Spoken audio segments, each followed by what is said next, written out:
Téléspectateurs de cette grande émission sur Congo Synthèse, nous vous disons bonjour, bonsoir. Ça dépend de l'heure à laquelle vous allez nous rejoindre. Comme je l'ai toujours d'habitude de vous le dire, je m'appelle Francis Bissenda, Porsche pièce rare. Je suis encore là avec un habilleur de la République démocratique du Congo au nom de Guy Bokopo, le coup d'œil raté. Guy Bokopo, le boébi, Nazarane na site wana to yambara to zoarae, le lot to zue vraiment. Tosola na masolangwa ya bilamba c'est-à-dire na iloko asikati na makolo na ebita zer mbenza o nini ya sikabimisi na ebite ba faire ngoka ezara pa na ye pourquoi azara kuda iratarate so abimisi eloko iratarate to kosola na ya long et à large mais avant tout na pesimbote bongo na Gilles Ngimbi puissance motema victoire ya la Bombaski Gilles Ngimbi puissance motema victoire ya la Bombaski ça dit babi kuna $100 $200 c'est rien. Vraiment. Bonsoir, bonjour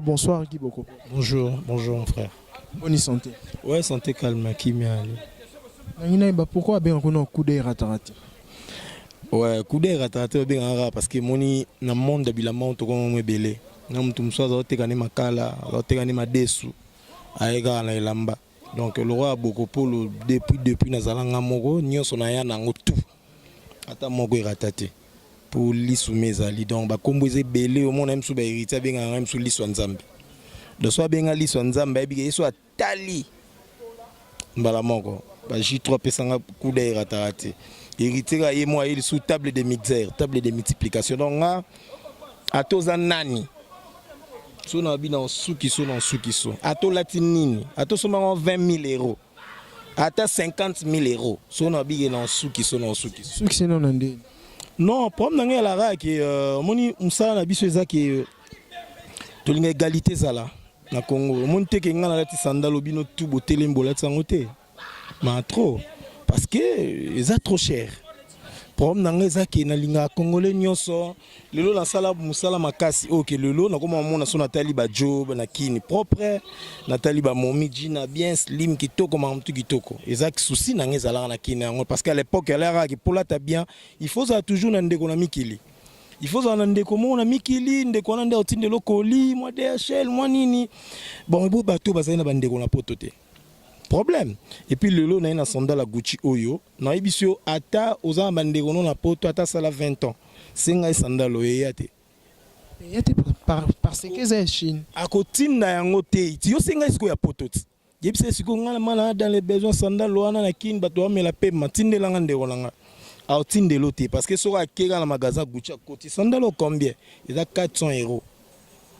Ils ont 400 euros chanda au monde. Il a 400 euros. C'est comme toi, tu as une vie assez massépée dans les ondes. Mais il y a un cas qui est Kinshasa. Il y a un Kinshasa qui est dans le magasin, dans Louvre 52. Il y a 5 couleurs. Il y a rouge, il y a noir, il y a pembe. Il y a un peu de Congolais.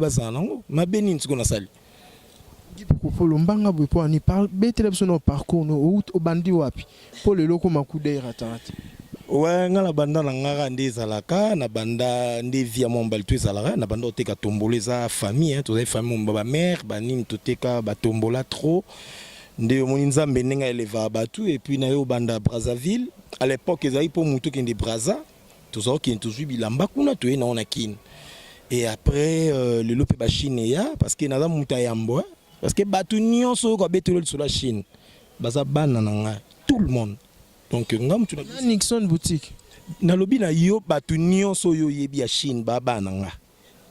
oyo boya pete ngombo Japon di marote ngala lobi batu nyonso kutu na ya te pona beta masolo ya batu na bika batu nyonso bakenda Chine oyo yebi ateka bilamba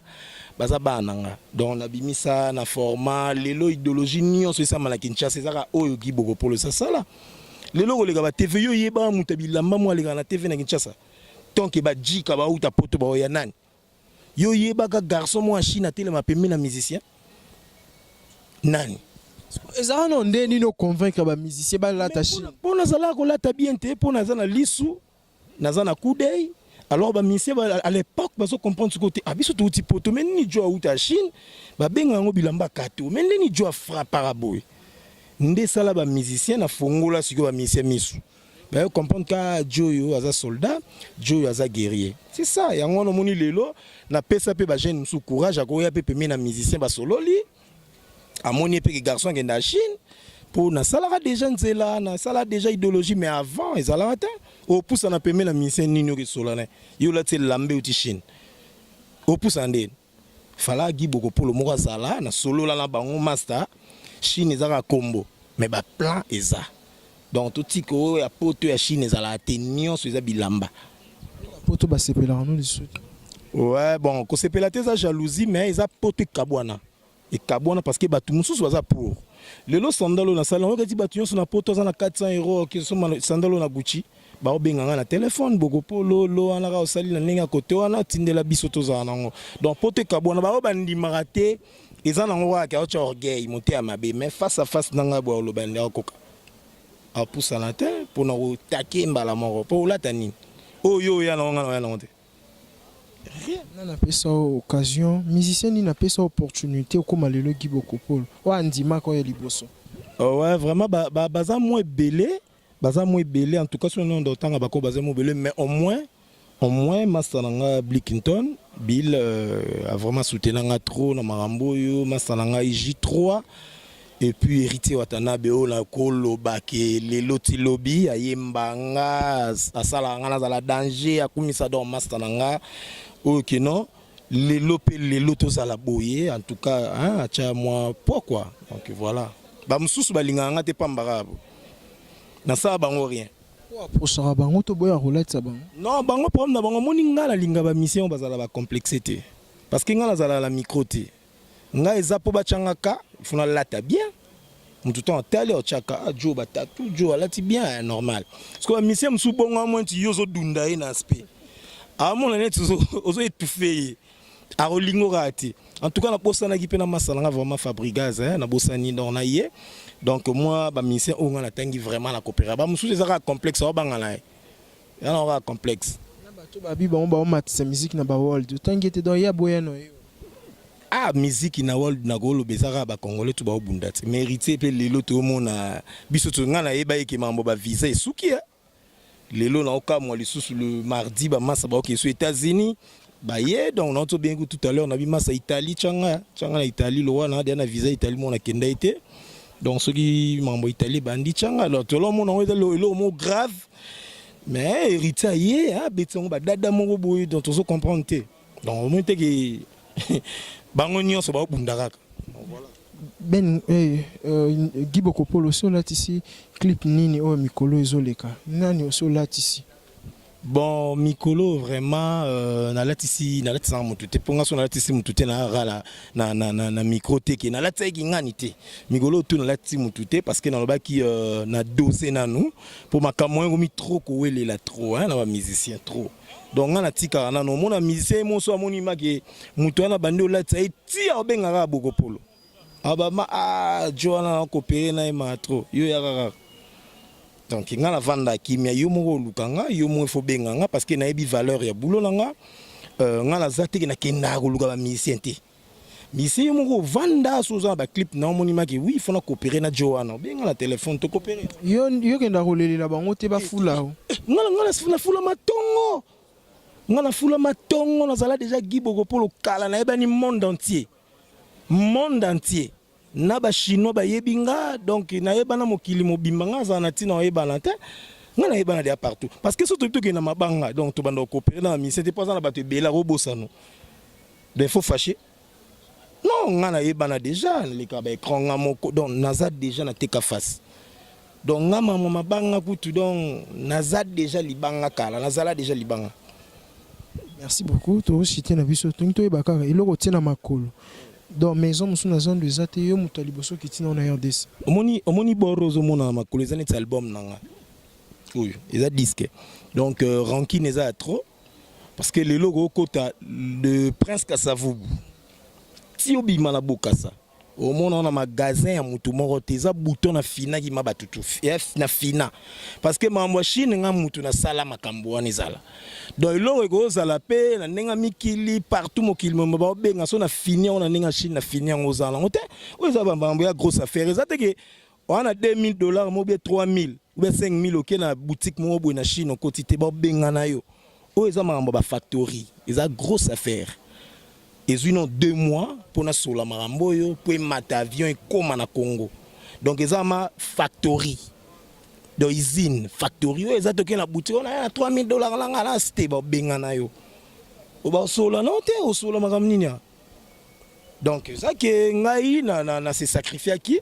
elienga nzoto na ndenge olienga nzoto pona solo la po ekoma lelo pe na Congo donc elienga manzoto eza mamba bana miketo abandi Chine mo boyeka te ba benga no okota te ba tuna oza combien olingo sa ba pesi ba condition ba pesa ko kimi okoka te yango poko osunga baningo baza pour yo baza kondima te na go sunga te parce que na sunga trop na ko makase na fula trop na bimisa batu trop na ko makase pour mezaka ke muto aza na force asali maram na ye o pe Monique a eloko gibuko pola na ngana na weleki wana na weleki wana mais ke ya ko sunga na vraiment en tout cas te yo teka yo so teka moi polo na ya $3 ya $5 teka ngala teka biloko batu ba yebike eza à la page o so bengi na poto siko yango eza succès ngala teka biloko tokoti na zandu omoni polo moko boye ketch mo so bengi na poto yango te ngala teka biloko so na bon oza muta net na mona zolo ba kota siko beta na Gucci papa po mona sandalo epesi na ba prix nyonso ngana lobelo te epesi na ba prix omoni mate garçon zo ba mamba solo mais kota siko na boutique mutu mo ba tie loko kanga ngo photo kota na net baba ezati donc to la bino so makaya bu so ma desu so ki pondu donc na ebite ya mona nga siko na mikili balinga ngate parce que ba to poto ba loba ke Joana fongola bana kini misu Joana Chabana kini poil le comme bana kini tout d'accord parce que so yé oya siko so di poto ya nani wana ba sandalo na kangi déjà ils ont 5 couleurs ils ont un prix abordable et quoi ça sera après ils ont un prix abordable ils ont un prix au na sali makie mutu nyonso na kin à consommer même ban chic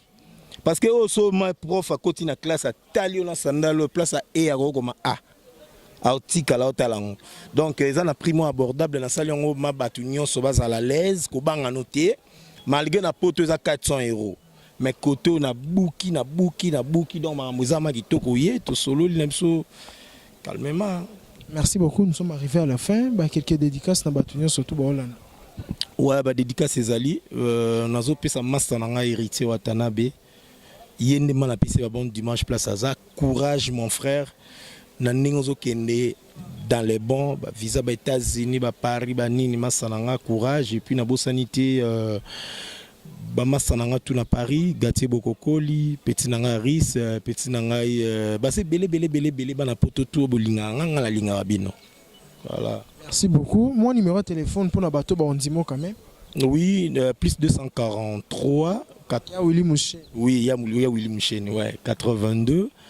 51 012 18 82 51 012 18 wana so benginga atoza na Paris wana Belgique wana Londres wana besoin commande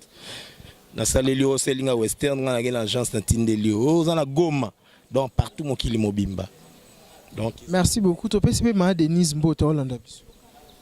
Oh là là, oh baby c'est très chers amis téléspectateurs, on est aquí Guy Bokopo le coup d'œil raté à Tongo artiste à Tongo vraiment to yambela binoye to ebite lilo basuko zanango. Ouais, le basuko ezara qui naza pona bino peuple congolais batu bolinganga te bolinganga na la proma batute nga na eka na eloko pona bino ba congolais donc na linga batu nyonso bambote na pesi Sintabas Waza coach, na payé vraiment ba gros bisous na palais et puis batunion sur balinga.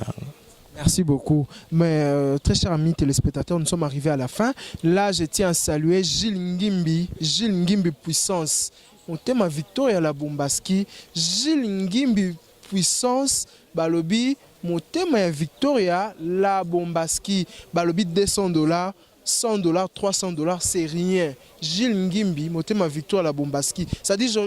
confirme. Messieurs, dames, nous sommes arrivés à la fin. Si vous avez aimé cette émission, dis merci à Zermbenza, Shadrach Discored P. Azanaï, Topé Simbote na Jordan Kambala. C'est-à-dire, à part montage, à part qu'on filmait,